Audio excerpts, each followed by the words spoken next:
Dear my student, আজকে আমি তোমাদের জনসংখ্যা ভূগোলের প্রথমে যেটা বোঝাবো সেটা হচ্ছে জনঘনত্ব বা পপুলেশন ডেনসিটি।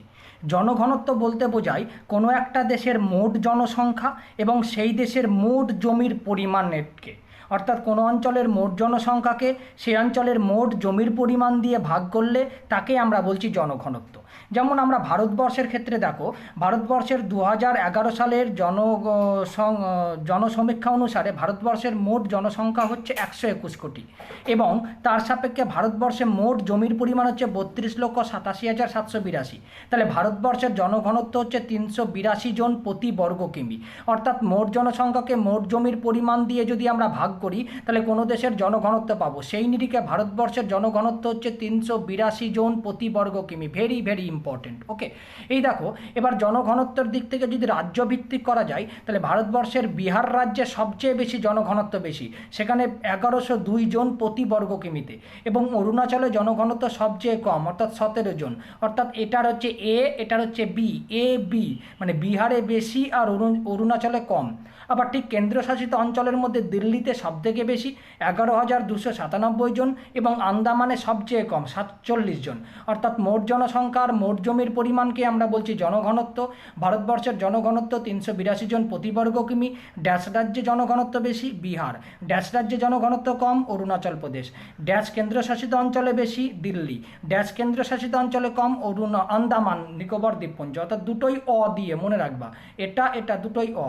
এবার হচ্ছে আমাদের কি বৈশিষ্ট্য, এটা হচ্ছে একটা পরিমাণগত সম্পর্ক পাবো। অর্থাৎ জনঘনত্ব হচ্ছে কি একটা পরিমাণগত সম্পর্ক, অর্থাৎ এটা হচ্ছে আমাদের কোয়ান্টিটি। তাহলে মনে করো একটা বস্তা আছে, বস্তার মধ্যে আলু আছে, সেই আলুর বস্তার মধ্যে যে আলু আছে সেই আলুটা ভালোও হতে পারে বা খারাপও হতে পারে। কিছু আলু ভালো থাকতে পারে, কিছু আলু খারাপ থাকতে পারে। অর্থাৎ ভালো মন্দ যাই থাকুক, টোটাল পরিমাণটাকে বিচার করা হচ্ছে। অর্থাৎ এখানে যে মোট জমি, সেই মোট জমির মধ্যে ভালো জমিও থাকতে পারে, কার্যকর জমিও থাকতে পারে, তাই তো?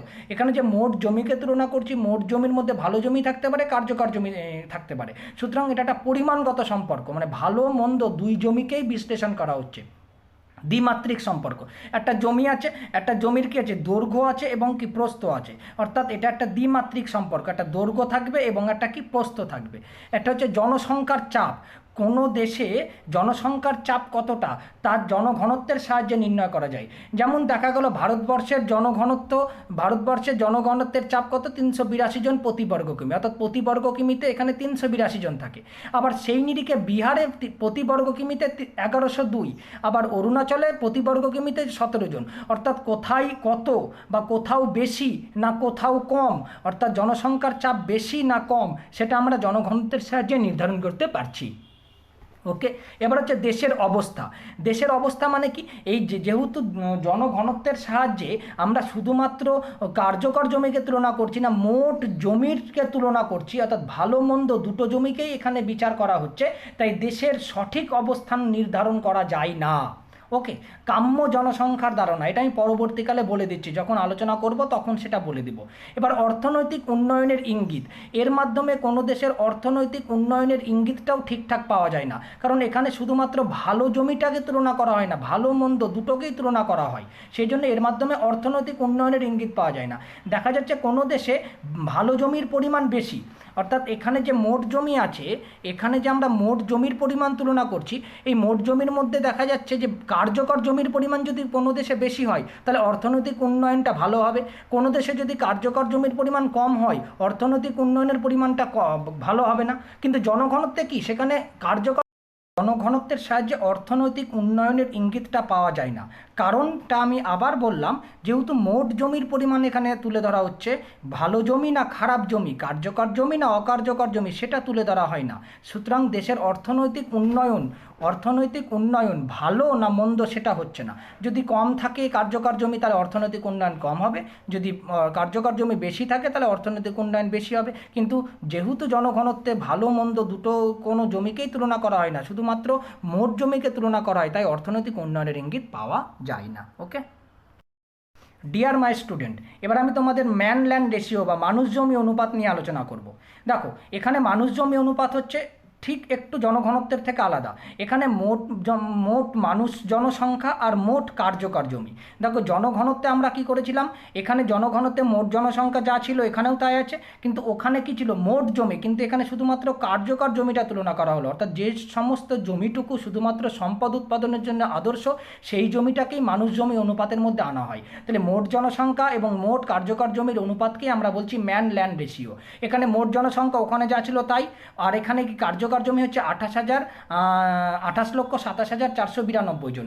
ওখানে মোট জমির পরিমাণ কত ছিল, মোট জমির পরিমাণ ছিল 32,87,782। এর মধ্যে ভালো জমি জমি শুধুমাত্র কত, 28,87,492 জন। সুতরাং ভারতবর্ষের মানুষ জমি অনুপাত 428 জন। তার মানে এখানকার বৈশিষ্ট্য কি, এখানকার বৈশিষ্ট্য গুণগত পরিমাণ। তাহলে এখানে যেহেতু শুধুমাত্র ভালো জমিটুকুই তুলনা করা হয়েছে, নেওয়া হয়েছে, তাই এইটার বৈশিষ্ট্য হলো গুণগত পরিমাণ। অর্থাৎ যেটুকু ভালো, অর্থাৎ একটা বস্তার মধ্যে যেটুকু শুধুমাত্র ভালো আলু আছে, খারাপ আলুটুকু বাদ দিয়ে শুধুমাত্র ভালো আলুটুকু নেওয়া হলো, তেমনি যে সমস্ত জমিগুলো ভারতবর্ষে আছে তার মধ্যে শুধুমাত্র ভালো জমিটুকুই এখানে নেওয়া হয়েছে। সুতরাং এটার মধ্যে দিয়ে গুণগত বা কোয়ালিটি পাচ্ছি, কোয়ান্টিটি নয়। জীবনযাত্রার মানের ধারণা, এটা জীবনযাত্রার মানের ধারণা পাচ্ছি। কোনো দেশে যদি জমির পরিমাণ, কার্যকর জমির পরিমাণ, এই কার্যকর জমির পরিমাণটা জনসংখ্যার সাপেক্ষে যদি বেশি হয় তাহলে জীবনযাত্রার মানের ধারণা ভালো হবে। কোনো দেশের জমির পরিমাণ, কার্যকর জমির পরিমাণ জনসংখ্যার সাপেক্ষে যদি কম হয় তাহলে জীবনযাত্রার মানটা খারাপ হবে। কাম্য জনসংখ্যার ধারণা, এখান থেকে কাম্য জনসংখ্যার ধারণাটা পাওয়া যায়, এটাও পরবর্তীকালে আমি আলোচনা করছি। ওকে, তাহলে এখানে গুণগত পরিমাণ পাচ্ছি, কোয়ান্টিটি পাচ্ছি, কোয়ালিটি পাচ্ছি, জীবনযাত্রার মানের ধারণা পাচ্ছি, কাম্য জনসংখ্যার ধারণা পাচ্ছি। আর একটা যেটা পাচ্ছি, জমিতে জনসংখ্যার চাপ পাচ্ছি, জমিতে জনসংখ্যার চাপ নির্ধারণ করতে পারছি। অর্থাৎ কোনো একটা কার্যকর জমি আছে, সেই কার্যকর জমির সাপেক্ষে জনসংখ্যা বেশি না জনসংখ্যা কম সেটা আমরা নির্ধারণ করতে পারছি। বোঝা গেল? এইভাবে হচ্ছে আমাদের কাম্য জনসংখ্যা। সুতরাং না, মানুষ জমি অনুপাত। সুতরাং জনঘনত্ব হচ্ছে মোট জনসংখ্যা বাই মোট জমি, আর মানুষ জমি অনুপাত হচ্ছে মোট জনসংখ্যা আর কার্যকর জমি। Okay, clear, thank you. My student, এবার আমি তোমাদের কাম্য জনসংখ্যা সম্পর্কে আলোচনা করব। তার আগে একটা জিনিস বলি, তাহলে মনে করো আমার কাছে 10টা মিষ্টি আছে, 10টা মিষ্টি আছে আর লোক আছে 5 জন, তাহলে কটা করে পেলে সবাই? 2টো করে। আবার 10টা মিষ্টি আছে, লোক আছে 20টা, কটা করে পেলো? হাফ করে। তার মানে এখানে বেশি পাচ্ছে, অর্থাৎ যতটা মিষ্টি আছে তার থেকে জনসংখ্যা কম, অর্থাৎ সম্পদের পরিমাণ বেশি, সেজন্য সবাই বেশি করে পাচ্ছে। আর এখানে যতটা মিষ্টি আছে তার তুলনায় জনসংখ্যা কি বেশি, সুতরাং কম করে পাচ্ছে। আবার একটাতে কি আছে, 10টা মিষ্টি 10 জনই আছে, অর্থাৎ যতটা জমি যতটা মিষ্টি ততজনই জনসংখ্যা আছে। তার মানে এখানে ভাবো যে কোনো একটা দেশে যতটা জমি আছে সেই দেশে জনসংখ্যার পরিমাণও ততটাই। অর্থাৎ জমি এবং জনসংখ্যার পরিমাণ যদি দুটোই সমান হয়ে যায়, অর্থাৎ যখন কোনো দেশের মোট জনসংখ্যা ও কার্যকর জমির পরিমাণ সমান হবে তখন তাকে বলছে কাম্য জনসংখ্যা। অর্থাৎ এই জনসংখ্যাটাকে কাম্য জনসংখ্যা বলে। আর কাম্য জনসংখ্যা থাকলে সবাই সমান অনুপাতে পাচ্ছে, কেউ বেশিও পাচ্ছে না কেউ কমও পাচ্ছে না। দেখো এই ক্ষেত্রে লক্ষ্য করে দেখো, এখানে সবাই বেশি পাচ্ছে, এখানে দেখো এখানে আবার কি কম পাচ্ছে, কিন্তু এখানে সবাই সমান পাচ্ছে। অর্থাৎ এখানে দেশের সব মানুষের অর্থনৈতিক অবস্থার উন্নতি একই রকম এবং সবাই ভালো বা সবাই সমভাবে জীবনযাত্রা করছে। এখানে কেউ কেউ ভালো করছে, এখানে কেউ কেউ খারাপ করছে, কিন্তু এখানে সবসময় ভালো করছে। অর্থাৎ কোনো দেশে যতটা কার্যকর জমি ততটাই যদি জনসংখ্যা থাকে তখন সেই জনসংখ্যাকে কাম্য জনসংখ্যা বলে, কাম্য জনসংখ্যা বলে। তাহলে মানুষ জমি অনুপাতের মাধ্যমে কাম্য জনসংখ্যার ধারণা পাওয়া যায়, কারণ এইখানে যে পয়েন্টটা বলেছিলাম, তাহলে মানুষ জমি অনুপাতের সাহায্যে কাম্য জনসংখ্যার ধারণা পাওয়া যায়। কাম্য জনসংখ্যার, কারণ কোনো দেশে মোট জনসংখ্যা আর কার্যকর জমি যদি দুটোই সমান হয় তখন আমরা তাকে বলবো কাম্য জনসংখ্যা। তাহলে কাম্য জনসংখ্যার ধারণা পাচ্ছি। তাহলে দেখো এই অঞ্চলটাকে আমরা বলছি চিত্রের মাধ্যমে যে এই জায়গাটা এঁকেছি, এটা হচ্ছে কাম্য জনসংখ্যা। অর্থাৎ এখানে যতটা জনসংখ্যা আছে ততটাই জমি আছে, সুতরাং এটা হচ্ছে কাম্য জনসংখ্যা। কিন্তু ওপরে যদি যাই তাহলে দেখবো এখানে জনসংখ্যা বেশি এবং সম্পদের পরিমাণ কি কম, অর্থাৎ এখানে হাফ, জনসংখ্যা বেশি সম্পদের পরিমাণ কম, তখন সেটা হচ্ছে জনাকীর্ণতা বা জনাধিক্য বা জনসংখ্যা বেশি। আর এই দুটো অংশতে লক্ষ্য করে দেখো, এই দুটো অংশতে সম্পদের পরিমাণ বেশি, অর্থাৎ জমি অনেক পড়ে আছে কিন্তু চাষবাস করার লোক নাই, এটা হচ্ছে আন্ডার পপুলেশন। এখানে জমি কম কিন্তু জনগণ বেশি, এটা ওভার পপুলেশন। আর এখানে যতটা জমি আছে ততটাই জনগণ আছে, সুতরাং এটা কাম্য জনসংখ্যা। তাই জনাকীর্ণতা মানে মানে এই চিত্রটা হচ্ছে বাংলাদেশ ভারত, জনস্বল্পতা এই চিত্রটা হচ্ছে অস্ট্রেলিয়া মানে জনবিরল, আর কাম্য জনসংখ্যা মানে জার্মানি সবচেয়ে বেশি উন্নত দেশ, তার মানে এখানে যতটা জমি আছে ততটাই জনসংখ্যা আছে। তাহলে মোট জনসংখ্যা আর মোট কার্যকর জমির অনুপাতকে বলছি আমরা মানুষ জমি অনুপাত।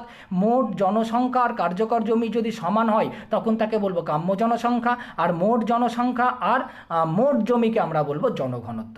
ওকে।